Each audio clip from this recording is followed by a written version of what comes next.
Hello? Yes, this is the Falcon speaking. Oh, Elsie. I'm glad you called. I'll have to skip it tonight, Angel.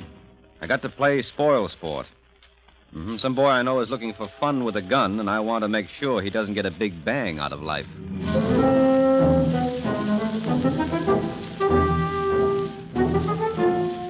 Once again, the National Broadcasting Company brings you The Adventures of the Falcon, starring Les Damon. The Adventures of the Falcon, dedicated to private investigators everywhere. Those hard-hitting detectives who, like Mike Waring, risk their lives to aid law enforcement agencies. So join him now when the Falcon solves The Case of the Weeping Willow.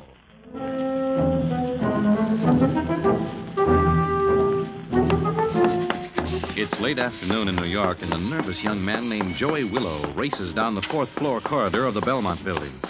For Joey is in a hurry, and when he comes to a door marked Lester Pharmaceuticals, he barges right in, almost knocking down its sole occupant. Hey, take it easy, fella. Sorry. You all right? Sure.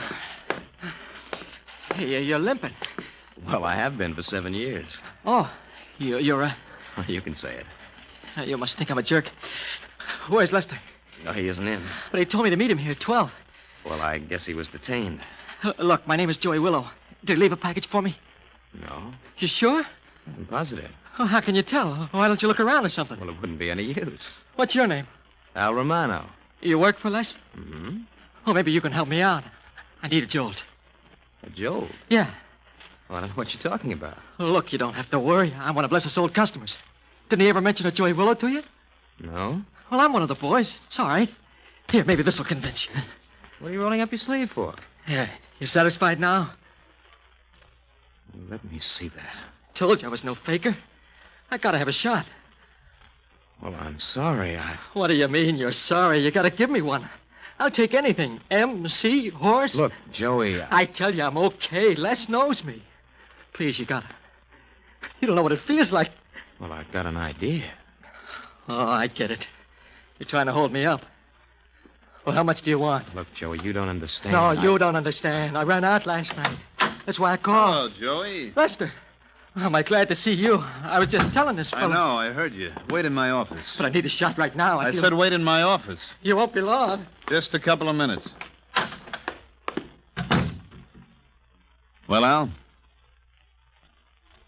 I didn't say anything. No, but you were thinking plenty.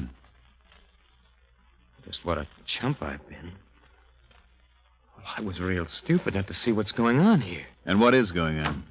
Les, please. Get back in there, will you? Hurry, will you? What are you going to do about him? Well, what would you recommend? That boy is a dope addict. You're kidding. Well, you're not going to get away with this. Who's going to stop me? Maybe me. Listen, Gimpy. You just managed to get by on one leg now. Talk out of turn and you won't have a leg to stand on. Just think it over, Al.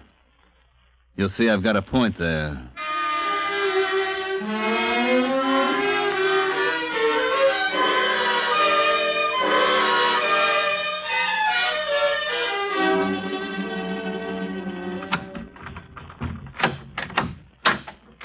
Who's there?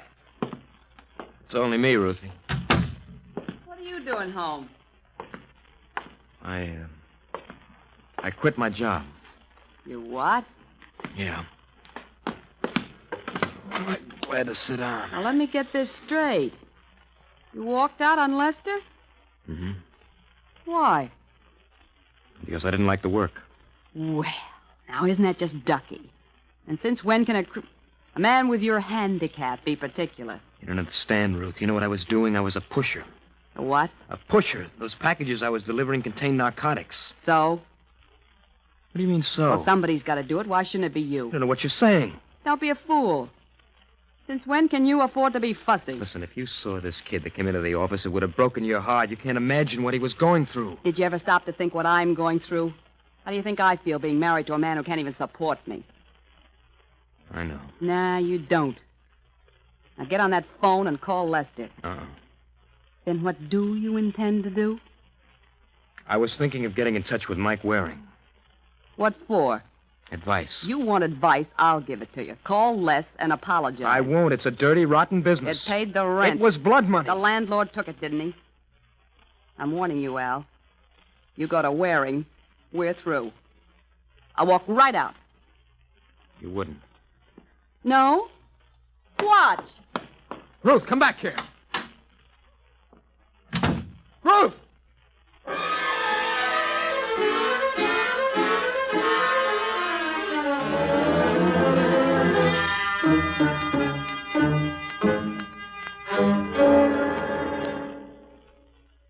Sorry, Mike. I tried to follow her, but with this leg of mine... Yeah, I know. By the time you got outside, she was gone. That's right. Well, what about Lester? What about him? You've got to report him to the authorities. Oh, no. Look, Al. You don't understand, Mike. If I open my yap, Ruth will never come back. And you think her return will settle everything? Yes. No, you're wrong. I know it's easy enough for me to talk. You did your duty once before, and it cost your leg. It was worth it. Well, this is the same thing over again on a smaller scale. Men like Hitler poison people's minds. Lester works on their bodies. Well, let someone else nail him. No, that's just it. We can't let other people do our work. You're the only one who has the opportunity. Well, what about this Joey Willow kid who came in for a shot? No, we can't depend on him. Now, what do you say? You going to let me call the cops? Okay. That's the boy. I'll do it right now. But you are going to try to find Ruth, huh? Yeah, sure. Now, the man I want you to talk to is Sergeant Corbett. Don't quote me, but he's all right. This guy... 86th Precinct, Reynolds. Is Corbett there? No. Have you any idea when he'll be in? Who wants him? Mike Waring. Well, he's off today. When will he be back? Who knows? Look, Reynolds, this is official business. Well, that's tough, but it looks like you'll have to deal with me. All right. I got a friend named Al Romano. He works for an outfit named Lester Pharmaceuticals. So? Well, it's a blind. This Lester's up to his ears in narcotics.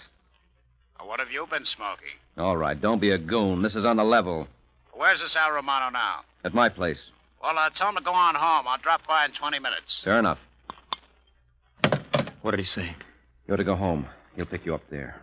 Wait, I'll get my coat. What for? I'm going with you. Oh, now, don't be silly. I don't need a nursemaid. Well, I still think... I know what you think, but I tell you it's all right. Or will be as soon as you find Ruthie. Now get to work out of her like a good boy.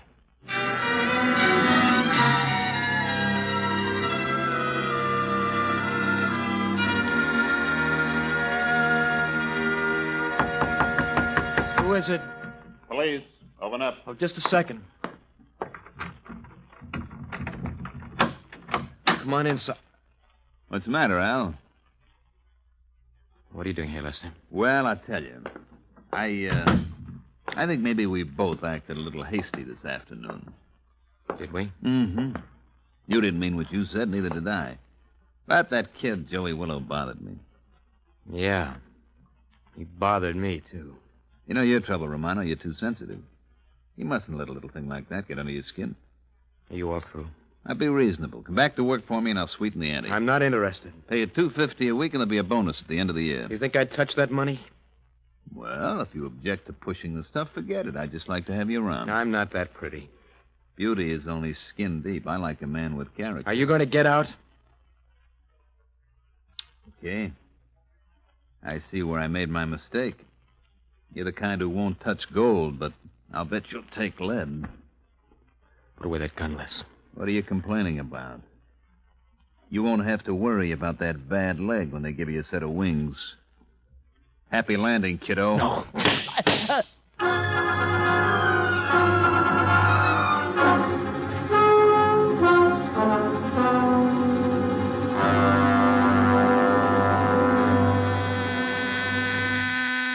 Just a second.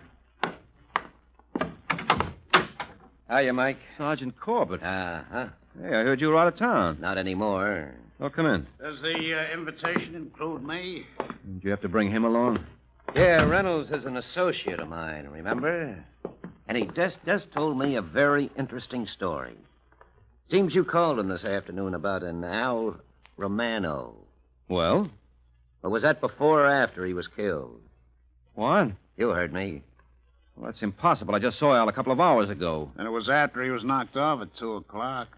I can't believe it. Well, if you'd like to accompany us to the morgue. Who did it? That's what we'd like to know. Have Have you talked to Vic Lester? Who's he? He's a real smooth type. Looks like he bathes in lanolin plus. Al was working for him. So he thinks this Lester character was mixed up in narcotics. He was. Now, take it easy. What did Romano see you about? He wanted me to find his wife. Did you walk out on him? Yes. Did he have any insurance? None that I know of. He was in the Army, wasn't he? So? So he must have been covered. Well, even if he was, it's only for $10,000. Only $10,000. I suppose that was pin money to the Romanos. No, you're nuts. Is he? Well, you don't believe him. Well, you got to admit he makes sense. After all, Romano's wife disappeared. Well, she'll turn up. You giving odds? What are you going to do about Lester? We'll get to him. Take care of it, Reynolds. Why can't you? I'm going to concentrate on Mrs. Romano. Well, forget it. I tell you, Lester's our man. Well, then I'll leave him to you and Reynolds. And if you guys can't handle him, we'll get the Girl Scouts.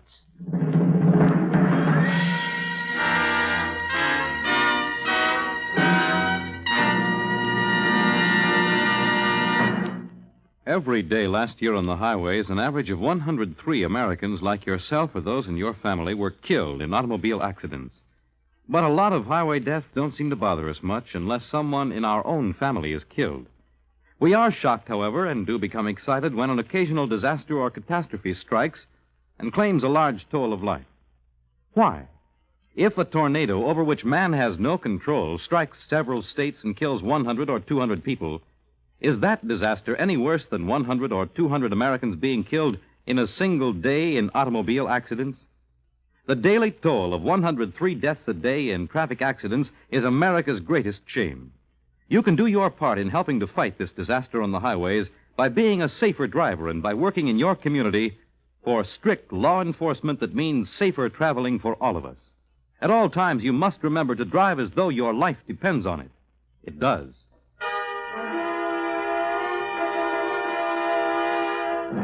Now back to the adventures of the Falcon.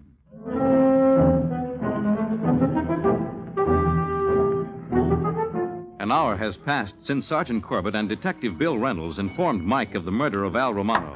And now at the office of Lester Pharmaceuticals. Yeah? Hello, Lester. Well, if it ain't that high-flying bird, the Falcon. See, I got here before Bill Reynolds. Who's he? A cop? Friend of yours? No, he isn't. Oh, nice place you got here. You like it? Think it's lovely. What's back there? Just another office. Can I see it? Oh, they're painting in there now. Well, I'll be real careful. Oh, I wouldn't hear of it. Might ruin your clothes. Well, that's a nice suit you're wearing. I guess this business pays off better than making books, huh? It does. What made you decide to switch? Well, I tell you, I read somewhere that people are always sick, so I figured this might be a good racket. Mm-hmm. Would you believe it if I No, told... I wouldn't. I'm just going to tell you how much boric acid we handle. Oh, that's a new name for it. What do you know about Al Romano's death? You mean something happened to Al? Yes, suddenly and violently. So he did it after all. What are you babbling about? Well, I don't know how close you were. Real close. He was my friend. Well, then you know he used to get these fits of depression about that game leg of his. What are you trying to hand me? Well, didn't he commit suicide? With 2 slugs in him? Oh, I didn't know that. I haven't seen a paper all day. Hey, do you think it could have been his wife? I heard they were having trouble. And I heard he had trouble with you. I hate to upset your apple cart wearing, but I've got an alibi. Oh, sure. Let's hear it. Tell me something. You're a private dick, aren't you? That's right. And cops are city employees? So when you pass your civil service exam, ask me again. Been nice seeing you, fella. I'm sorry you have to run.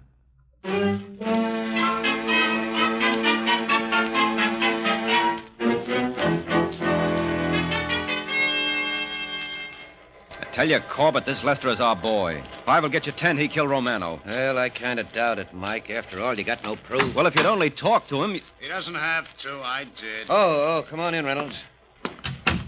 What's the story? I just came from Lester's office. And? It's all on the up and up. Went through the place with a fine-tooth comb. Well, there must have been a few teeth missing. Quiet. What about Romano's murder? He's got an alibi for the time. I don't believe it. Why didn't he spill it to me? I don't think he likes you. You know, that's possible. Now, never mind that. Let's have the dope. At the time Romano was killed, Lester was at the Paramount. Oh, no. How do you know? I checked with an usher. He remembered him. With 90 million people in the joint, he remembers Lester? Yes, Lester had some trouble with the check room. He thought he left his coat there. They found it later in the men's lounge. Oh, that's rich. What's wrong with it? Everything. It's too pat. Oh, you're nuts. Anyone who looked the least bit like him could have passed muster. Well, then you think... I think Lester staged the entire bit. While he went over to kill Romano, he had one of his friends make the fuss at the theater. You don't know what you're talking about. Look, Reynolds. I'm looking. Now, that's enough out of you two. Reynolds, suppose you check with Haskell, see if he's learned anything about Romano's wife. Okay, Sergeant. I want to know as soon as they find her. Right. Look, Corbett, you're not buying that alibi.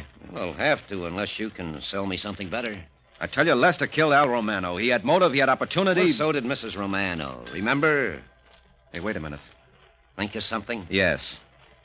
Now, Lester must be part of a narcotic ring. Well, you heard what Reynolds said. I don't care what he said. I tell you, he's a junk dealer. And somewhere in the chain, there's bound to be a weak link. You show me where. Well, that's just it. I don't know. Wait a minute. Hold everything. Al told me about a boy named Joey Willow. Now, suppose this Willow character talks. Well, he wouldn't to a cop. No, but he might to someone else. I'm going to give it the old college try.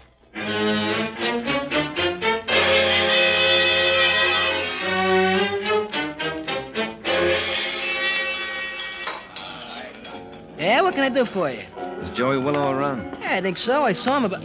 Oh, there he is. Hey, Joey. Yeah? There's a fella here who wants to see you. Oh. You looking for me? Yeah, I am for Joey Willow. Who are you? Mike. I'm a buddy of Vic Lester. Oh, you working for Les? Who else?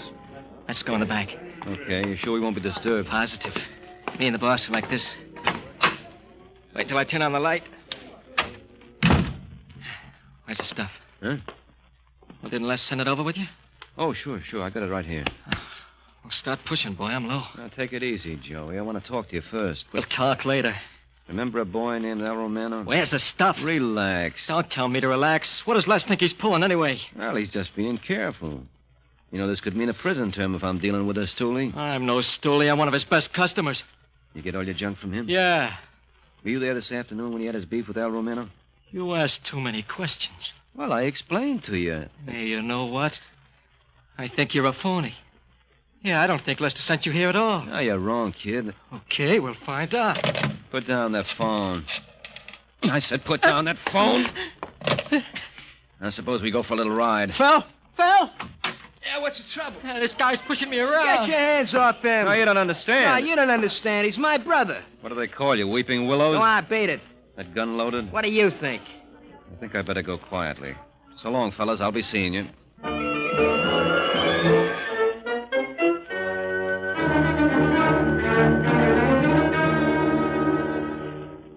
After my brother kicked him out, I thought I'd better tell you. Well, you were right, Joey. He didn't get nothing out of me, Les. I appreciate it. Why don't you show it? With some stuff. Are you fresh out? Ain't I always? Oh, that's tough, kid, because I don't have a grain in the place. What? I was supposed to pick up 3 ounces today, but I couldn't take delivery with that Mike Waring on my tail. Why, that dirty no good. Yeah, it's guys like him that are spoiling your fun. Oh, boy, if I could get my hands on him again. Well, maybe you can. Huh? Suppose I make you a proposition. You take care of Waring, and I'll take care of you. What does that mean? Just what it sounded like. But I haven't got a gun. That's no problem. Oh, no. I don't want it. Okay. But don't come crying to me when you feel like you're dying. I'm dying now. Well, it's Waring's fault. With him out of the way, I could keep you supplied forever. No, I couldn't do it. Look at me. A shot will fix that up. Yeah, but you said you I didn't. just happened to remember I got a loaded syringe in the safe. Let me have it. Will you get Waring? Just give me the stuff. Okay. 41 right. 27 left. 69 right. Here you are. How good is this? The best. Practically 100% pure stuff. Where can Back office. I'll keep watch out here. Yeah. You're a pal, Les. Ain't I, though? Find everything you need in the medicine chest. Well, where's it? Never mind, I got it. Need any help? Where do you think I am, haven't you? I know my way around. All right, hurry it up. I don't know if it's my imagination or what, but I feel 1,000,000% better already. It ain't your imagination, kid. Roll down your sleeve. Huh? Oh, sure. You're a pal, Les. You said that before. I mean it. Oh, the way I feel now, I could lick the world. Then one man named Waring shouldn't be any problem at all. Here's the gun, Joey. Let's see what you can do.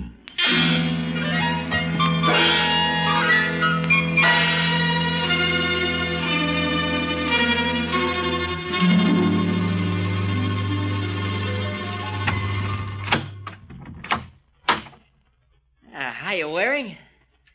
Come on in. How did you get in here? Ah, you remember me, huh? How could I ever forget? You're Joey Willow. That's me, Joey Willow. How's the air up there? Huh? Offhand, I'd say you were flying at 10,000 feet. Get smart and I'll let you have it right now. Where'd you get that gun? Wouldn't you like to know? That's why I asked. But I think Lester made a mistake. He should have come himself. You talk too much. Yeah, so I've been told. Well, I'm going to break you of the habit. Oh, you can kill me. But what'll that get you? Enough. No, it won't. Lester isn't long for this world. They'll get to him sooner or later, and then where will you be? Shut up. What's the matter, Joey? The stuff wearing off? Listen, you... You don't get quite the wallop out of it you used to, huh? What'll you do when Lester can't keep you supplied? What? You'll feel like you're burning up. You know how it hits you. You can't eat, you can't sleep, you just want to die. You going to shut up? Look at you. Even now you're shaking so you couldn't hit the side of a bomb. Yeah, I'll show you. What did I tell you? Let go. Come on, drop it. Let me go. I'll break your arm. No, All right, now sit down and behave yourself. Listen, Waring. Shut up. Who you calling? I'll give you one guess. I didn't mean it. It's all Lester's fault. You don't know how it feels when you... 86 Precinct, Corbett. Hello, Sergeant. This is Waring. Where you been? Working, which is more than I can say for you fellas. I just solved your case. Did you now? Yes. I got a boy and a gun here who'll bear me out. Come again? I just latched onto the weapon that killed Al Romano. And who do you think sent it over? Mr. Vic Lester himself. Can you top that? Maybe I can. Suppose I told you that Lester was knocked off an hour ago. He what? And since you two didn't get along so well, maybe we ought to have a little talk. You want to come over by yourself, or should I send a car?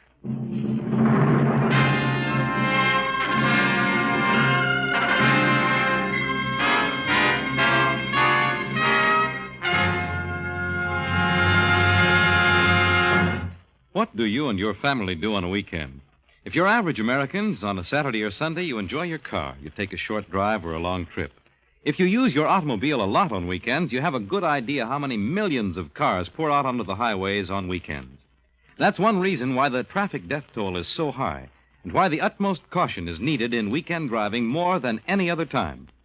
Along with the good drivers, we see the speeders, the drinkers, the reckless ones, the inexperienced drivers, and those who won't yield an inch out on the roads. As a result, deaths in weekend automobile accidents have increased sharply, about 2,600 annually.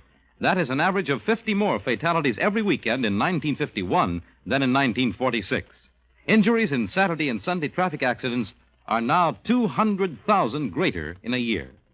On weekends particularly, remember to drive as though your life depends on it. It does.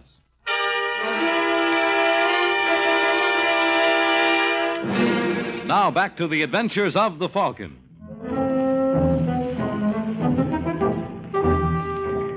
"20 minutes have passed since Mike received the general information that Vic Lester was murdered.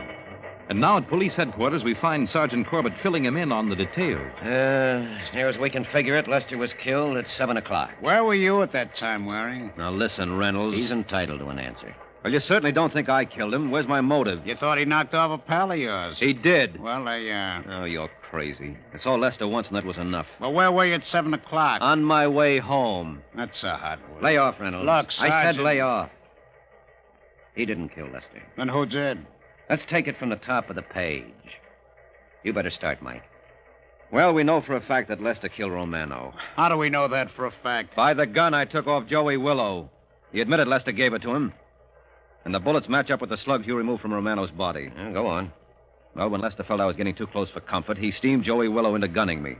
I'll buy that. Well, even Granny's right, Sergeant. Still doesn't solve anything. Doesn't it? No, we got another murder on our hands. If Lester killed Romano, who killed Lester? What about Joey Willow? I don't see it. Waring's his alibi. That's right. He was waiting for me at my place. Now, obviously, there's someone else we haven't thought of. Well, how about Mrs. Romano? Yeah. That makes sense. Not to me, it doesn't. Where's her motive? Well, Lester killed her husband. Oh, Corbett, make up your mind. First, you were looking for her because you felt Ruth was fed up with Al. Now you claim she was so madly in love with him she wanted to avenge his murder. You can't have it both ways. So where do we go from here? We've looked high and low. Have we? What do you mean? Well, I know we looked low when we found Joey Willow. But we haven't looked high. I don't get it. You do, don't you, Reynolds? I'm afraid I don't. Well, Lester never could have stayed in business without some form of protection. Doesn't it strike you strange that Al Romano was killed right after he agreed to talk to the police? Wouldn't that be the natural time? Sure. But who knew his plans? His wife did. No, she didn't. She only knew he was coming to see me. But there was one person who knew Romano was going to implicate Lester. Who? You. What? Right after I phoned you, you must have called Lester and told him the worst. You're crazy. You told him he had to get rid of Romano before you got there. You figured that would solve everything. You don't believe him, do you, Corbett? I want to hear more. Then after Romano's death, when I kept insisting Lester was behind it, Reynolds felt he had to get rid of Lester for his own protection. Look, Sergeant, you can listen to this if you want to, but I've got... Stay where you are. Get his gun, Mike. It'll be a pleasure. Hey, look what I found. What do you make of this? What do I make of what? His service revolver. It's been fired recently. Let me see that. I can explain it, Sergeant. Shut up. What'll you bet the slug that killed Lester came from this gun? I wouldn't be at all surprised. Do me a favor, Mike. Sure, Sergeant. Leave me and Reynolds alone for a while. I got some departmental business I want to take up with him. Alone.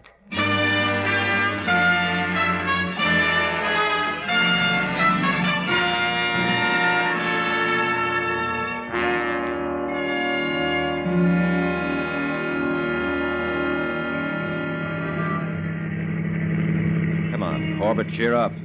How about stopping somewhere for a beer? No, I don't feel like celebrating. And I think what the public will make of this. Oh, they'll understand. They know the thousands of decent things cops do every day of the year don't make news. It's only when a cop does something rotten that makes headlines. Still, he was a cop. Well, Reynolds wouldn't have been any different if he was a fireman or a garbage collector. There are guys like him in every business in the world. You just can't keep them out. Yeah, but they're the exception, not the rule. Well, everybody knows that. Incidentally, what did he tell you? He was working with Lester for the past 6 months. When he thought you were getting too close for comfort, he decided to get rid of Lester so there'd be no trail leading back to him. He confessed all that, huh? And more. You should have seen him. You couldn't ask for a more cooperative witness. Yeah, he was practically crying for the stenographer to get it all down. Well, I can't see why he... Oh, wait a minute. What happened when I left you two alone? Well, this is strictly between us. Oh, sure. But I figured if Reynolds could forget for 6 months he was a cop... You were entitled to forget it for 6 minutes. Actually, it was closer to 16. Good night, Mike.